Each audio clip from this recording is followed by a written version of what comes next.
Good evening. Welcome back. And thank you for being here. Go ahead and open up to the book of Genesis, and we'll be flipping through several different chapters and passages in Genesis.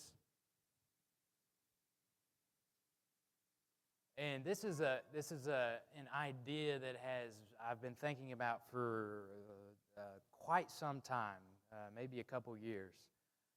But it seems to me in reading through the Bible that there is a multitude of women in it that, for one reason or another, were not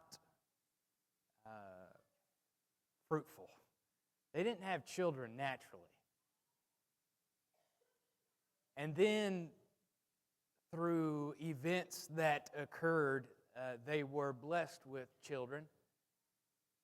And these children that they have grow up to be some of the most important and pivotal people in the entire Bible. So we're going to spend a little bit of time, maybe a mini-series or for the next several Sunday nights. We're looking at different women that are barren in the Bible, the children that they have and the impact that has had and continues to have on us and the Christian life. And the first one that we're going to look at is, as far as I am aware, the first barren woman that we are told is not fruitful, in Sarah. In Genesis chapter 12, where we're first introduced to Abram and his wife Sarai, right? We see that they have no children. And yet, it's in Genesis chapter 12 that God calls Abram to get up and to leave the land where he is living and to go into the land. And he was going to make of Abram this beautiful nation. And it was his children will be as many as the stars in the sky, right? The sands on the seashore. But there was one major flaw in God's plan. They ain't got no kids. And they didn't have any kids. So I'm not telling you anything new, and I'm not going to present anything new, but hopefully putting it together in this particular way as we think about, in this series, different women who didn't have any children, and yet the profound impact that their children, given by God, eventually had. It is incredible, and hopefully it will be encouraging. Obviously, Abraham and Sarah, they had Isaac. Isaac is their son. I want to focus, first of all, at the life of Sarah, at the life that she had and what she did and what we are told, because quite frankly, especially in comparison to Abraham, we're not told a whole lot about Sarah. We're not told a lot of details as we are about Abraham, and that's the case with many women in the Bible. But the things that we are told about Sarah are interesting. And perhaps there's several things that we can draw from the life, at least of what we're told about Sarah. She got up in Genesis chapter 12. She got up and she left with Abraham at the age of 65. If you are, I hate to ask, but if you are male or female over the age of 65, can I see your hands? All right, here we are. A seniors class, over the age of 65. All right. Now, what if, and talking to y'all, and I know some of you are on the edge. You're getting close. But what if someone told you, get up, get out of the land, get out of Evansville, the place that you grew up, and I want you to go to a land. I'll just show you where it's at. It's easier for me to show you. You'll know it when you get there. I don't know how many of us would have the capacity to travel like that and to go like that. But at the age of 65, Abraham, as we see later on in Genesis chapter 17, Abraham was about 10 years older, more or less, than Abraham. And here we're told that Abraham is 75. So Sarah at 65, Abraham at 75, they get up and they leave. It takes a lot of faith. just to do that simple task, to get up and to go to a land. I don't know where we're going, but we trust. We trust that God is going to show us. Not only that, at the age of 65 or thereabouts, as you continue reading in Genesis chapter 12, we're told about one thing in particular that Sarah did. She lied. She lied to Pharaoh, right? They came from the Ur of the Chaldeans. They arrive at Egypt because of a famine, and they're in Egypt. And Pharaoh finds Sarah to be beautiful. Now, those of you who are ladies over the age of 65, there is hope. She was beautiful at the age of 65. So beautiful that she was brought before Pharaoh. That is pretty, right? But she misled Pharaoh, just as Abraham instructed. Maybe that's a lesson in submission. But nonetheless, she misled Pharaoh. Surely, I am Abraham's sister. Well, they had the same father, different mothers, right? You remember the story. So she lied to Pharaoh. We know that she left with Abraham, but we know when they got to Egypt, they lied. She was about 65 or around there. And then a few years later, maybe about 10 years later, at the age of 75, thereabout, she lent her handmaiden, Hagar, to Abraham. And the reason that she did that was a lack of faith. God had told her that she was going to be the mother of this great nation, as many as the stars in the sky, the sand on the seashore. You're going to be the mother of this great nation from Abraham. But she still, 10 years later, 75, had no children. So she came up with the solution. I own Hagar. I'm going to give Hagar to Abraham. And I will have vicariously, I will have a child with Abraham through Hagar. Ishmael was the name of that son. Perhaps a lack of faith. We are told what Sarah has done. But it was about 15 years after that, more or less, that they're visited again. And the angel comes and tells Sarah, you, at the age of 90, are going to have a child. And you remember what Sarah did? She was eavesdropping, of course, right? Naturally. She was eavesdropping, and she laughed. She laughed. Now, how many of you are over the age of 90? That's right. I think we've got 3 here regularly. I know we've got more than that who remembers. But 3 that get out regular over the age of 90, and I really wish they was here because I'd ask them a question. Can you babysit my kids? Because at the age of 90, the promise was given that you are going to be the mother of a baby boy. And naturally, she laughed. It only makes sense. No way. She says, after I am old and my body is wore out, are you going to give me joy? 9 months later, she gives birth to Isaac. She labors with Isaac, 90, 91 years old.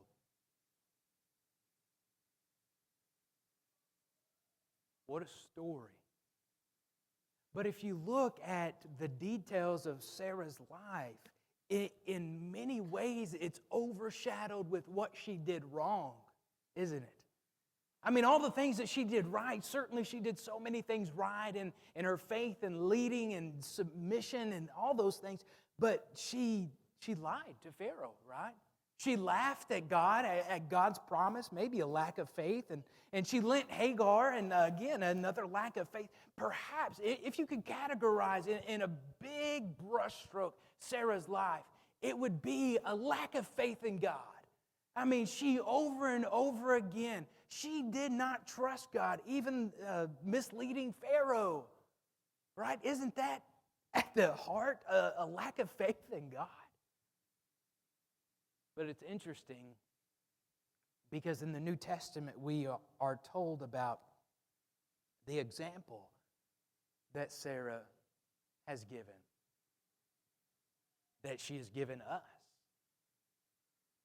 Her example in 1 Peter chapter 3, Peter is talking about these women, and he talks to them about modesty. And he uses Sarah as an example of what it is to be beautiful. Sarah's beauty wasn't on the outside. Obviously, it was on the outside, wasn't it? She was brought in a couple of times by different kings so that she could be a part of their kingdom. So undoubtedly, she was quite the looker on the outside. But what Peter draws attention to is the inward beauty that Sarah had. That's the example that Sarah leaves. Sarah wasn't focused on the outward adorning, but she was focused on the inward beauty. There's a lesson that we need to make sure that every single one of our little girls knows. That if you want to draw the attention of a boy, you draw the attention to the inside person rather than the outside person.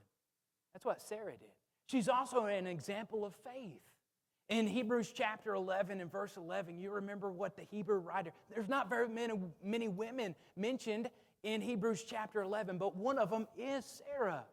And look at what it says. Let's read it real quick.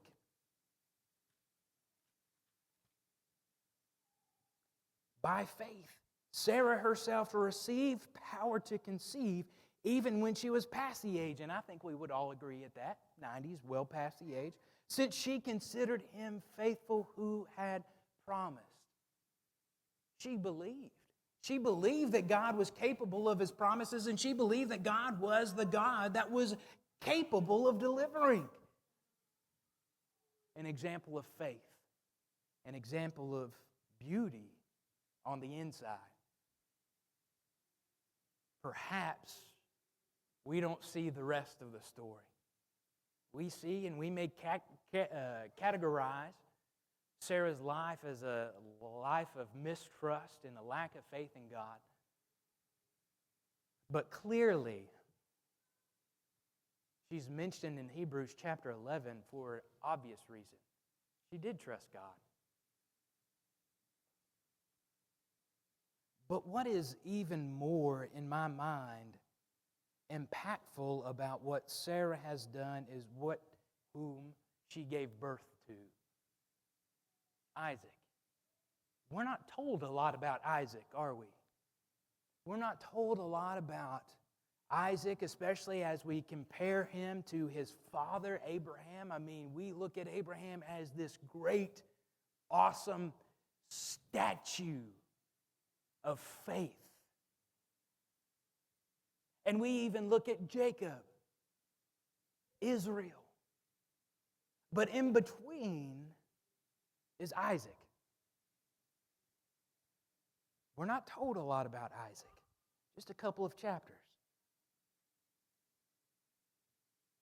But Isaac is so central to Judaism and to Christianity that without him and without what Sarah has done, it would be difficult to understand fully who God is. For instance, when Sarah finally gives birth to Isaac in Genesis chapter 21, we see that it was Isaac who fulfilled the covenant of God. Who fulfilled the covenant of God. Look at this in Genesis chapter 21, verse 4. And Abraham circumcised his son Isaac when he was 8 days old, as God had commanded him. Now, we can breeze over that very quickly, right? Abraham circumcised Isaac at 8 days old, just like he was supposed to. Yeah, obviously. But Isaac was the first child to be circumcised at 8 days old. What is that? Well, the circumcision, obviously, if we continue all the way into the New Testament, the circumcision was such a central figure, central part in God's covenant with the Jewish people. How was that perpetuated? How was that manifested? It was manifested first in Isaac, a representation of God's covenant with His people. Just a few verses later in verse 12, we see God's promise perpetuated in Isaac. Isaac was just one person. And guess what? Isaac only had 2 boys. They were twins, Jacob and Esau. But it's first in Isaac that the promise of Abraham was perpetuated. God's promise, or we might say the birthright, continues through Isaac. You see, if Isaac had never been born, God's promises cease. But since Isaac is here, the promise continues. You see, in verse 12, it wasn't through Ishmael, but it was through Isaac that God said to Abraham, "Be not displeased because of the boy, Ishmael, and because of your slave woman. Whatever Sarah says to you, do as she tells you, for through Isaac shall your offspring be named." The promise continues through Isaac. It's also a story about God's covenant, about God's promise. It's about God's timing. I don't think that there's a person alive that would say, you know what? We're actually holding off having kids until we're 90. You know, because when we're 90, I think we're going to be smart enough to have kids. If you have kids at 90, you are not smart. It's a story all about God's timing. Because in our minds, we have God on a timetable, don't we? It's like we want Him to do this year and this next year, and then after that, we're going to be ready for fill in the blank. But this is a story how God has His own plans, how God delivers on His plans, and it's certainly not in the way that we plan or expect, because after all, they left. She was 65. Finally, the promise came to fruition at age 90, maybe 91. There's a span in there from 65 to 90 where God could have fulfilled that promise. But waiting and being patient with God, this is a story about the timing of God. Isaac also gives us perhaps one of the most poignant types of Christ. And what I mean by that is that He, in one respect, especially as you turn to Genesis chapter 22, in one respect was a type of Christ. He was an example of Christ, or maybe more aptly put, a foreshadowing of Christ. In Genesis chapter 2, God asked Abraham, "Take your son, your only son, the son whom you love, and go up on the mountain and sacrifice the boy."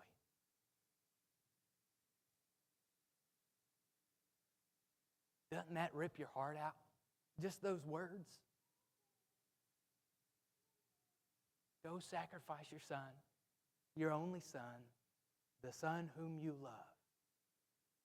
Build an altar, put him on it, and then kill him.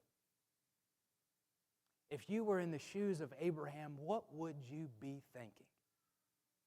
Who is this God? Who would ask me to do such a thing? Why did I leave Ur to begin with? Why am I following him? After all these years, we followed him wholeheartedly, and now he's asking me to kill my child?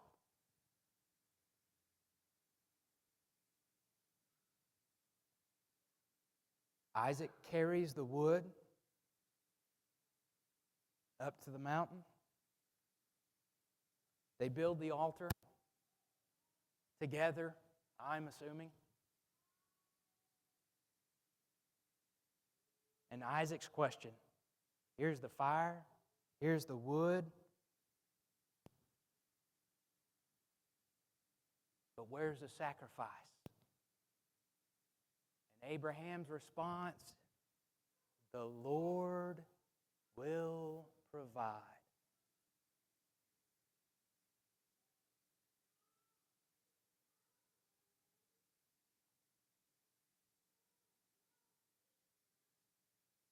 Can you imagine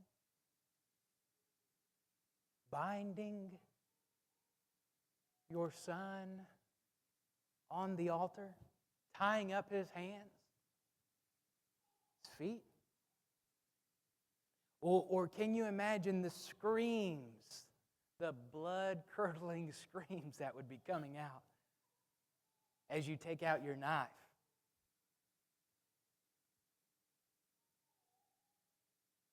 Probably echoing for the rest of his life. No, Daddy, no.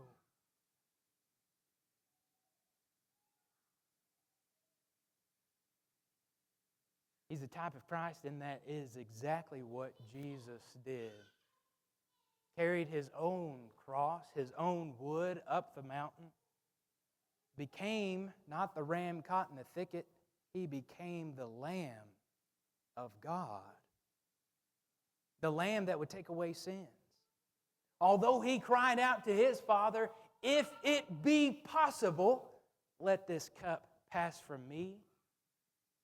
His Father, our Father, did not send an angel to stop him.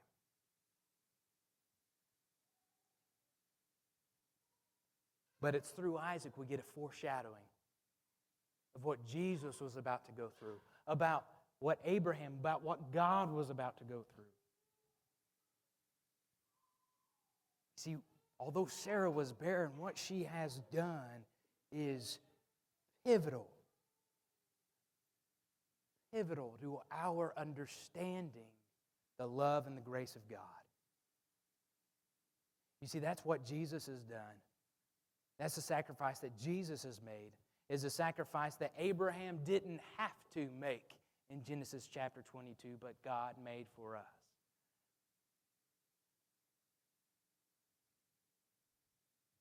I'm reminded of what it says in John chapter 1 and verse 29. You remember that? John the Baptist sees Jesus, points to his disciples, points to him, and says, "Behold, the Lamb of God that takes away the sins of the world." That's what's offered. That's what's offered for us. Foreshadowed through what Sarah has done, through Isaac and Abraham, but it's fully offered in Jesus. If you need him in any way, if you need to contact his blood in baptism, or you need to contact his grace and get back on the right path, I want to encourage you to come as we stand and as we sing.